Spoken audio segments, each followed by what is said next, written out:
हे everyone, welcome back once again. तो आज हम पढ़ रहे हैं चैप्टर नंबर 6 और चैप्टर नंबर 6 है क्राइसिस ऑफ डेमोक्रेटिक बॉर्डर। तो इसका हम थोड़ा सा देख लेते हैं, बैकग्राउंड देख लेते हैं इमरजेंसी का। So we have already studied the changes that were taking place in Indian politics since 1967। Indira Gandhi जो है वो एक लीडर की तरह उभर कर आती है और उनकी बहुत ज़्यादा पॉपुलैरिटी होती है, और ये वही पीरियड होता है जब पार्टी का जो कंपटीशन है वो बिटर एंड पोलराइज्ड हो जाता है। ये वही पीरियड होता है जो कि टेंशन देखता है रिलेशनशिप में गवर्नमेंट एंड जुडिशरी के बीच में। Supreme court found many initiatives of the government to be violative of the constitution की बहुत सारे इनिशिएटिव यहाँ पे सरकार लेती हुई दिखाई दे रही थी जो कि कॉन्स्टिट्यूशन का वायलेशन बिल्कुल हो रहा था। So Congress party took the position that this stand of the court was against principle of democracy and parliamentary supremacy. Congress ने ये आरोप लगाया कि जो कोर्ट है, कोर्ट क्या था, कंजर्वेटिव इंस्टीट्यूशन था और ये एक ऑब्स्टिकल आ रहा था क्या एक प्रो पुअर वेलफेयर प्रोग्राम्स जो कांग्रेस इम्प्लीमेंट करना चाह रही थी उनके इम्प्लीमेंटेशंस के लिए। तो पार्टी क्या करती है, parties opposed to the Congress felt that politics was becoming too personalized। और जो पार्टीज जो कांग्रेस को अपोज कर रही थी उनको लगा कि जो पॉलिटिक्स है वो बहुत ज़्यादा पर्सनलाइज्ड हो रहा था। गवर्नमेंट की जो अथॉरिटी थी पर्सनल अथॉरिटी में कन्वर्ट हो रही थी। कांग्रेस में जो स्प्लिट है वो भी बहुत ज़्यादा शार्प हो रहे थे एंड यहाँ पे क्या था कि डिवीजन हो रहा था इंदिरा गांधी एंड उनके ओपोनेंट्स के बीच में। अब हम देखते हैं इकोनॉमिक कंटेक्स्ट के बारे में देखते हैं। तो इलेक्शंस जो होते हैं 1971 का, कांग्रेस ने एक स्लोगन दिया था जिसका नाम था गरीबी हटाओ, मतलब remove poverty. However social and economic condition जो होती कंट्री में वो इम्प्रूव नहीं होती है आफ्टर 1971 टू 72। बांग्लादेश की जो क्राइसिस है उसने एक हैवी स्ट्रेन छोड़ा था इंडिया की इकोनॉमी पे। 8 मिलियन जो लोग हैं वो ईस्ट पाकिस्तान को क्रॉस करके इंडिया में आते हैं। उसके बाद क्या होता है, जब पाकिस्तान के साथ लड़ाई होती है, ये उसके बाद की घटना होती है। जब लड़ाई होती है यूएस गवर्नमेंट के साथ, तो जितनी भी ज़्यादा एड आनी थी वो इंडिया में एड आना रुक जाती है। इंटरनेशनल मार्केट में भी ऑयल के प्राइसेस बढ़ जाते हैं बहुत ज़्यादा। इसकी वजह से क्या होता है कि जो बहुत सारी जो कमोडिटीज़ होती हैं उनके प्राइसेस में भी इंक्रीज देखने को मिलती है।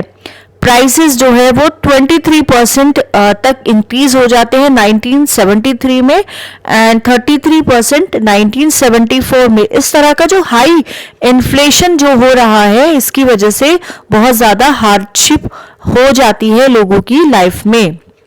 नाउ इंडस्ट्रियल ग्रोथ की अगर यहाँ पे बात करें तो बहुत ज़्यादा लो होता है, अनएम्प्लॉयमेंट होता है बहुत ज़्यादा हाई होता है, पर्टिकुलरली रूरल एरियाज में।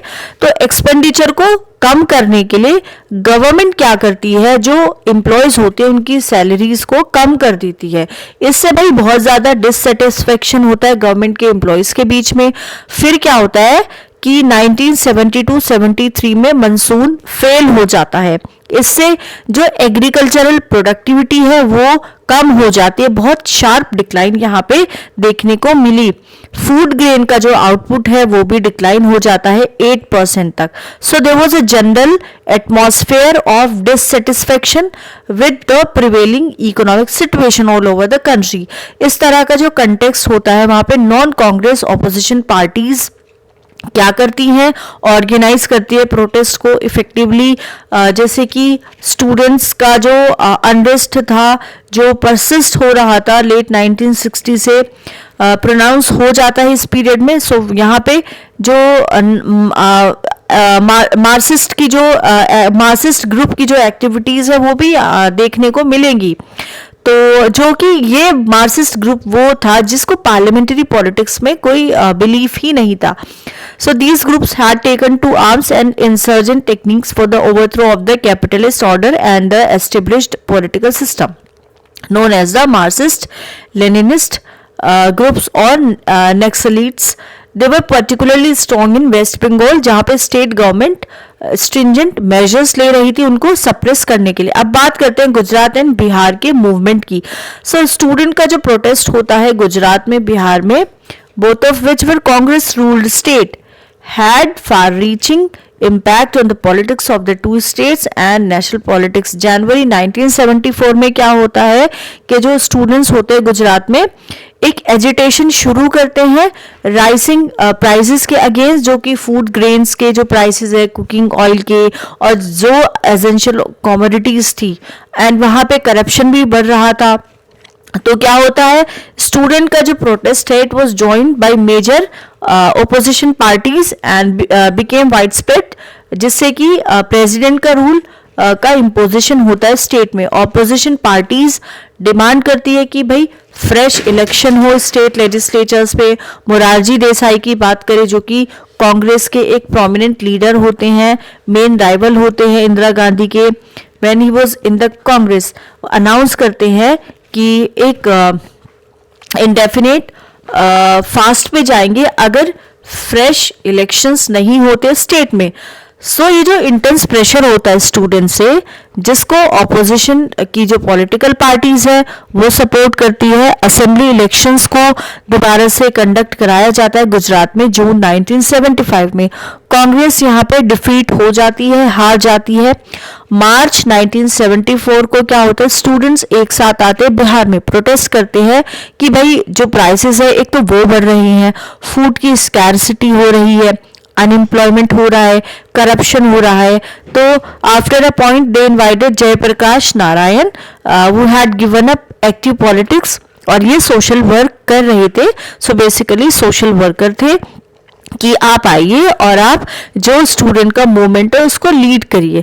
तो ये एक कंडीशन पे इसको एक्सेप्ट कर लेते हैं कि मूवमेंट नॉन वायलेंट रहेगा, और एंड ये सिर्फ बिहार तक ही नहीं लिमिट रहेगा, राइट. सो स्टूडेंट्स का जो मूवमेंट है एज्यूम करता है पॉलिटिकल कैरेक्टर, एंड इसकी एक नेशनल अपील भी थी. पीपल जो है from all walks of life nerve इस मूवमेंट में आ जाते हैं. जयप्रकाश नारायण डिमांड करते हैं कि कांग्रेस का डिसमिसल हो बिहार में, एंड एक रिवॉल्यूशन के लिए एक लोगों को बुलाते हैं. सोशल रिवॉल्यूशन की यहाँ पे बात हो रही है, economic revolution and political revolution. Okay, so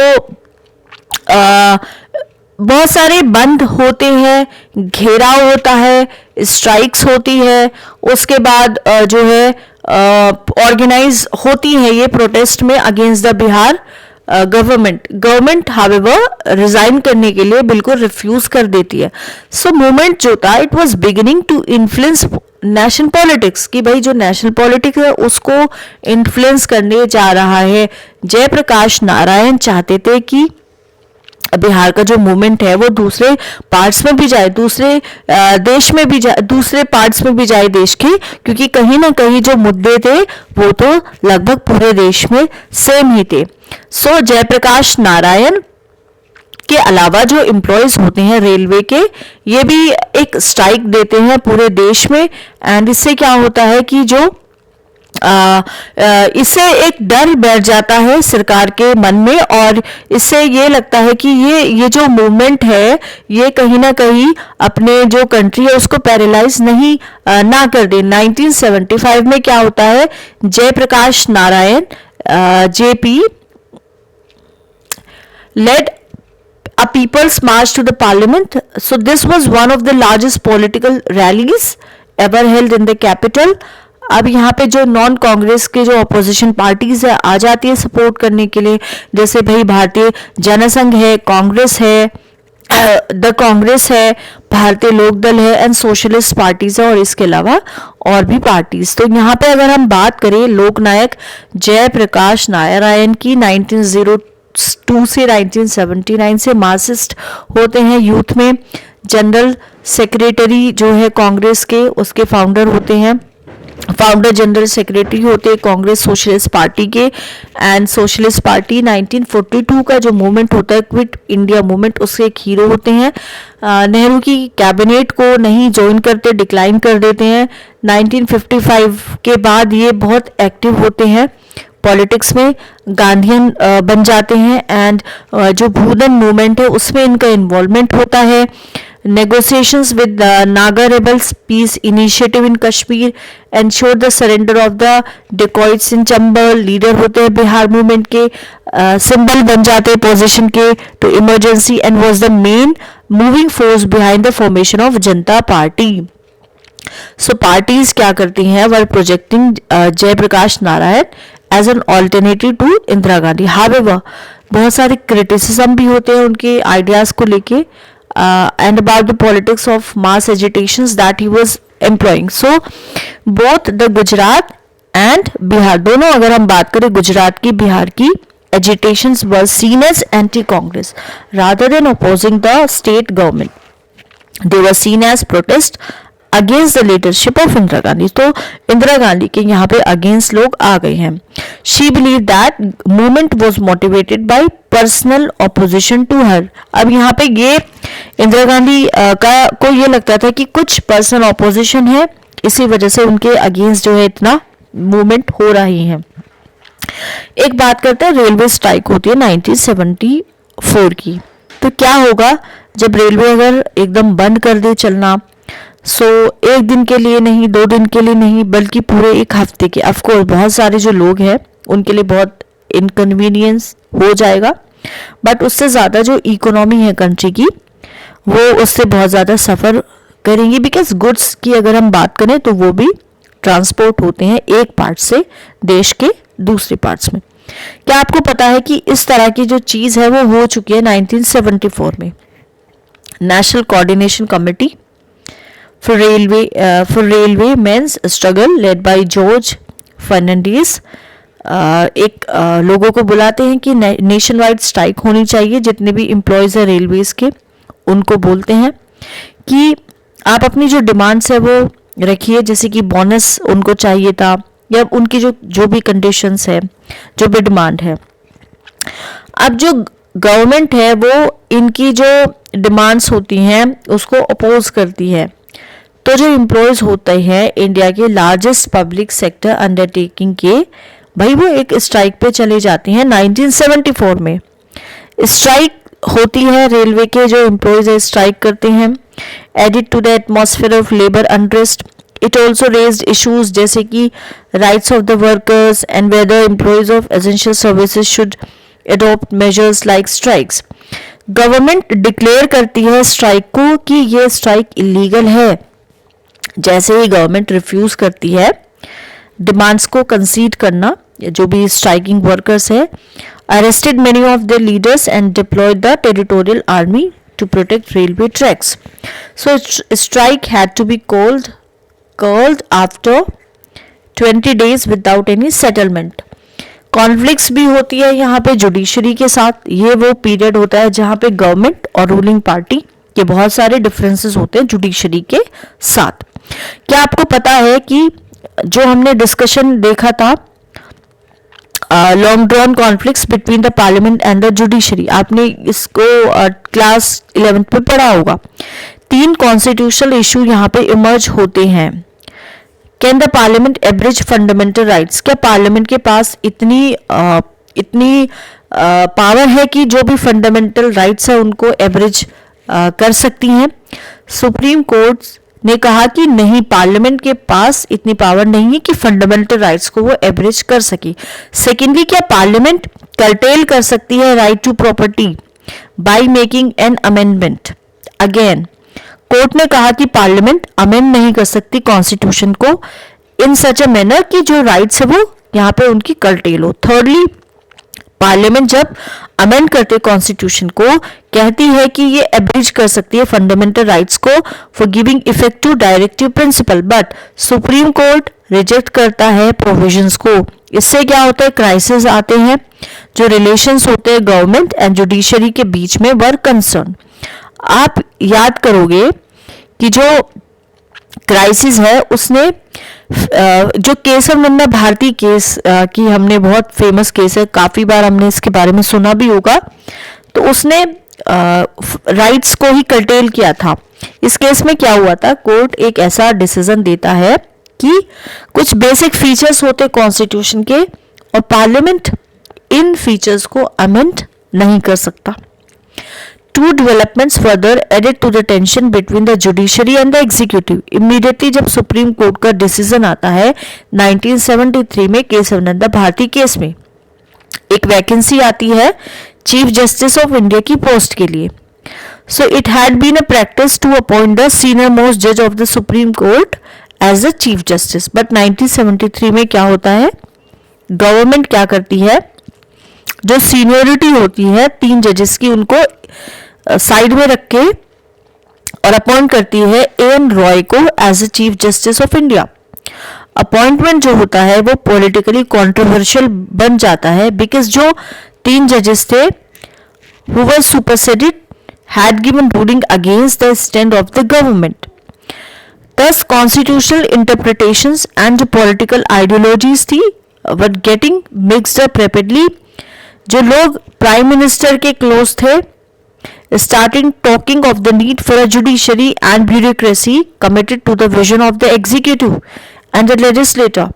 So, ये जो क्लाइमेक्स था confrontation का was of course the ruling of the High Court declaring Indira Gandhi's election invalid. अब यहाँ पे इमरजेंसी का डिक्लेरेशन होता है, 1975 की बात होती है, 12 जून की। जस्टिस जगमोहन लाल सिन्हा इलाहाबाद हाई कोर्ट के एक जजमेंट पास करते हैं जिसमें डिक्लेयर करते हैं कि जो इंदिरा गांधी का इलेक्शन है लोकसभा का वो इनवैलिड था।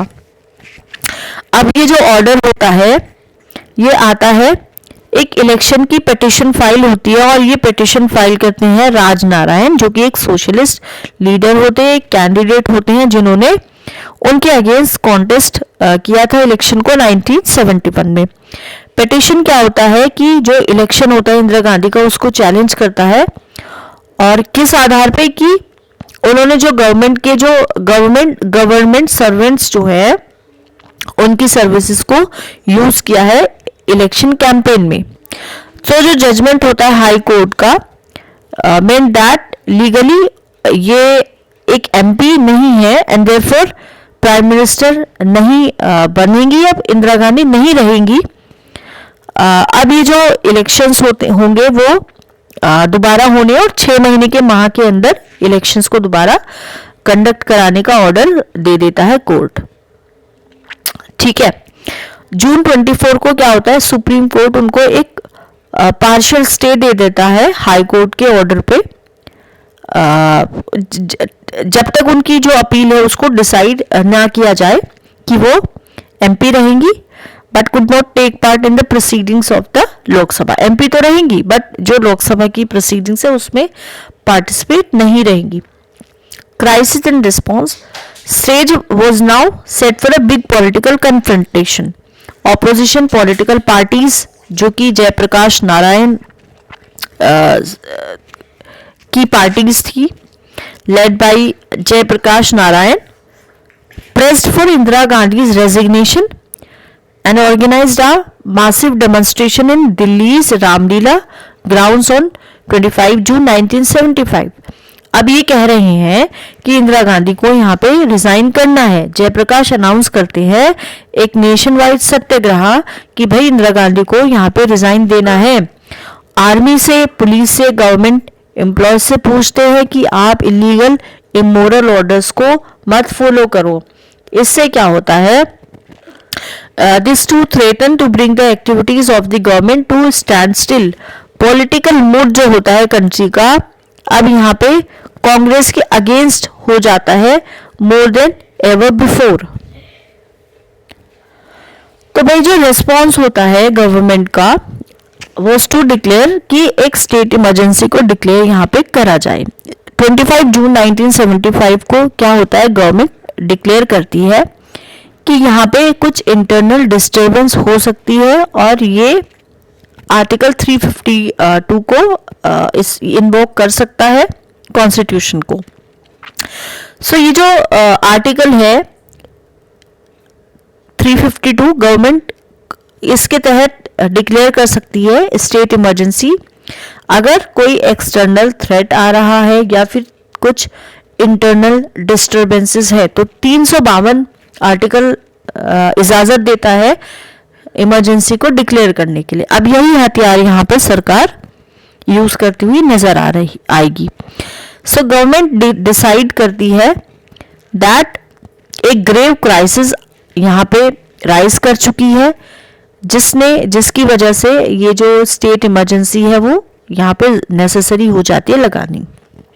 Technically speaking this was with in the power of the government, for our constitution provides for some special powers to the government once an emergency is declared। जब इमरजेंसी डिक्लेयर हो जाती है तो constitution कुछ special power दे देता है सरकार को। इमरजेंसी यहाँ पे प्रोक्लेम हो जाती है तो जो फेडरल डिस्ट्रीब्यूशन ऑफ पावर्स का प्रैक्टिकली वो सस्पेंड हो जाता है और जितनी भी पावर्स है वो यूनियन गवर्नमेंट के हाथ में चली जाती है। Secondly government also gets the power to curtail or restrict all or any of the fundamental rights during the emergency। So from the wording of the provisions of the constitution ये यहाँ पे clear हो जाता है कि emergency जो है it is seen as extraordinary condition जहां पे जो नॉर्मल पॉलिटिक्स है फंक्शन नहीं कर सकती। स्पेशल पावर्स यहाँ पे दी जाती है गवर्नमेंट को।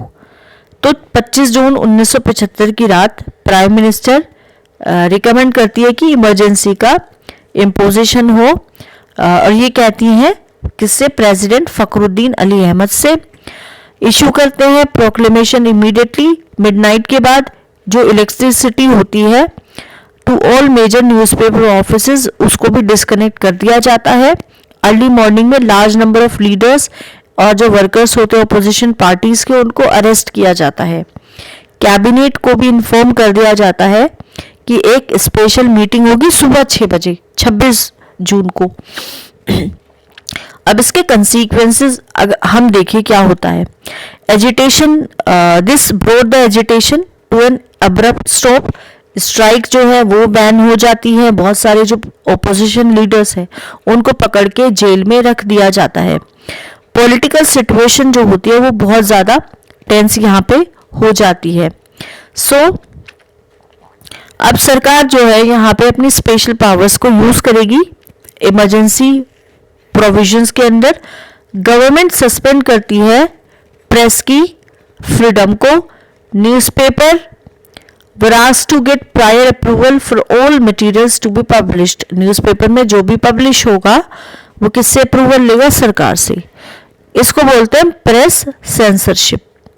एप्रीहेंडिंग social and communal disharmony. Government ban करती है राष्ट्रीय स्वयंसेवक संघ को, आरएसएस को एंड जमायत इस्लामी को।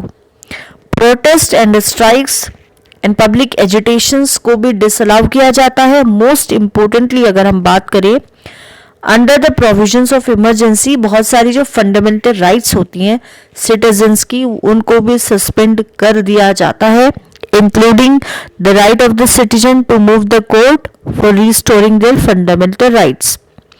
सरकार एक्सटेंसिव यूज करती है प्रिवेंटिव डिटेंशन का। इस प्रोविजन के अंदर लोगों को अरेस्ट किया जाता है, डिटेन कर दिया जाता है। इससे नहीं कि उन्होंने कुछ ऑफेंस कमिट किया हो, बट इस एप्रीहेंशन पे कि ये फ्यूचर में कुछ एक ऑफेंस कमिट कर सकते हैं। सो प्रिवेंटिव डिटेंशन एक्ट को यूज करके गवर्नमेंट क्या बनाती है, लार्ज स्केल अरेस्ट करती है इमरजेंसी के दौरान। जिन पॉलिटिकल वर्कर्स को अरेस्ट किया था वो अब ये उनकी जो अरेस्ट है उसको चैलेंज यहाँ पे नहीं कर पाते हैं हैबेस कॉर्पस पिटीशंस के थ्रू। बहुत सारे जो केसेस है जो फाइल होते हैं हाई कोर्ट में, सुप्रीम कोर्ट में by and on behalf of the arrested person, but government claim करती है कि it was not even necessary to inform the arrested person of the reasons and grounds of their arrest. बहुत सारे high courts judgement देते हैं कि जो declaration होता है इमरजेंसी का कोर्ट्स एंटरटेन कर सकती है रिट ऑफ हेबियस कॉर्पस, जो कि पर्सन जो फाइल कर रही हैं बाय पर्सन चैलेंजिंग हिज और हर डिटेंशन। अप्रैल 1976 को क्या होता है, कॉन्स्टिट्यूशन बेंच होती है सुप्रीम कोर्ट की, ओवर रूल करते हैं कि high court and accepted the government's plea. It meant that कि इमरजेंसी के दौरान गवर्नमेंट ले सकती है सिटीजन्स की right to life and liberty. ये जो जजमेंट होता है क्लोज्ड करता है जुडिशरी के डोर्स को सिटीजन्स के लिए, एंड इसको जो कंट्रोवर्शियल जजमेंट बोलते हैं सुप्रीम कोर्ट का कि इमरजेंसी के दौरान government could take away the citizens right to life and liberty. So there were many acts of dissent and resistance to the emergency. बहुत सारे पॉलिटिकल वर्कर्स होते हैं फर्स्ट वेव में जिनको अरेस्ट नहीं किया जाता है, अंडरग्राउंड हो जाते हैं, ऑर्गेनाइज करते प्रोटेस्ट सरकार के अगेंस्ट। न्यूज़पेपर जैसे कि Indian express and the statesman protest करते हैं सेंसरशिप के अगेंस्ट।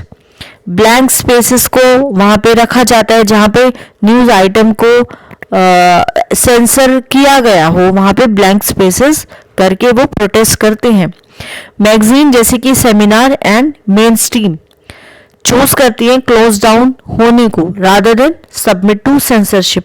बहुत सारे जर्नलिस्ट जो है उनको भी अरेस्ट किया जाता है जो इमरजेंसी के अगेंस्ट लिखते हैं। बहुत सारे अंडरग्राउंड न्यूज़लेटर लीफलेट्स को पब्लिश किया जाता है to bypass censorship. Kannada writer होते हैं जिनका नाम होता है शिवरमा करंट, उनको एक पद्म भूषण अवार्ड मिलता है। एंड हिंदी राइटर जिनका नाम होता है फनिश वर्णत रेणु को पद्मश्री अवार्ड मिलता है। अपने जो अवार्ड्स होते हैं रिटर्न कर देते हैं प्रोटेस्ट अपना शो करने के लिए against the suspension of democracy. By and large, though, such open acts of defiance and resistance were rare. Parliament also brought in many new changes to the constitution. In the background of the ruling of the Allahabad High Court in the Indira Gandhi case, amendment बनाया जाता है जो declare करता है कि जो elections होते हैं प्राइम मिनिस्टर के, प्रेसिडेंट के, वाइस प्रेसिडेंट्स के, उनको यहाँ पे हाई कोर्ट में चैलेंज हम नहीं कर सकते। 42nd amendment was also passed during the emergency. So आपने देखा होगा, स्टडी किया होगा कि ये जो अमेंडमेंट है कंसिस्ट करता है सीरीज ऑफ चेंजेस को बहुत सारे पार्ट्स में कॉन्स्टिट्यूशन के। Among the various changes made by this amendment one was that duration जो होता है लेजिस्लेचर्स का कंट्री में was extended from 5 to 6 years। ये अब चेंज करता है not only for emergency period but was intended to be of permanent nature. Beside this emergency के दौरान क्या होता है, इलेक्शंस को पोस्टपोन किया जाता है 1 साल के लिए। इफेक्टिवली 1971 के बाद elections needed to be held only in 1978 instead of 1976। अब इमरजेंसी के कुछ लेसन्स भी हैं जो हमें सीखने चाहिए। Emergency at once brought out both the weaknesses and the strengths of India's democracy. Though बहुत सारे ऑब्जर्वर्स हैं जो जिनको लगता है कि इंडिया ने जो ceased to be democratic during the emergency, it is noteworthy that जो नॉर्मल डेमोक्रेटिक फंक्शनिंग है वो शॉर्ट स्पैन ऑफ टाइम के बाद रिज्यूम हो जाती है। दस वन लेसन जो इमरजेंसी का ये है कि एक्सट्रीमली डिफिकल्ट हो जाता है to do away with democracy in India. Secondly कुछ एम्बिगिटीज भी लेके आती है regarding the emergency provisions in the constitution that have been rectified since now. Internal emergency can be proclaimed only on the grounds of armed rebellion. और ये necessary हो जाता है कि जो एडवाइस है to the prime minister to proclaim emergency must be given in writing by the union cabinet. Thirdly emergency made everyone more aware of the value of civil liberties. Courts too उन्होंने एक active role लिया था after the emergency in protecting the civil liberties of the individuals। So ये एक response था to the inability of the judiciary किस जो protect करे सिविल लिबर्टीज को इफेक्टिवली इमरजेंसी के दौरान। बहुत सारी जो सिविल लिबर्टीज ऑर्गेनाइजेशन है came up after this experience. However, critical years की बात करें इमरजेंसी के, so बहुत सारे issues को लेके आती है that have not been adequately grappled with. We have noted in this chapter कि एक टेंशन हुई है between routine functioning of our democratic government and the continuous political protest by parties and group. So क्या एक correct balance होना चाहिए दोनों के बीच में? क्या सिटीजन जो है उनके पास फुल फ्रीडम होनी चाहिए इंगेज करने की प्रोटेस्ट में, एक्टिविटी में, या फिर उनके पास इस तरह की कोई राइट होनी नहीं चाहिए? And what are the limits to such a protest? Secondly, जो एक्चुअल इम्प्लीमेंटेशन होता है इमरजेंसी रूल का, it took place through the police and the administration.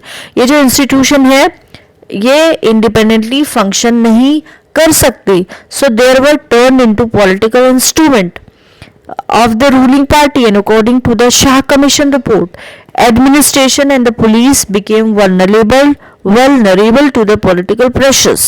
This problem did not vanish after the emergency.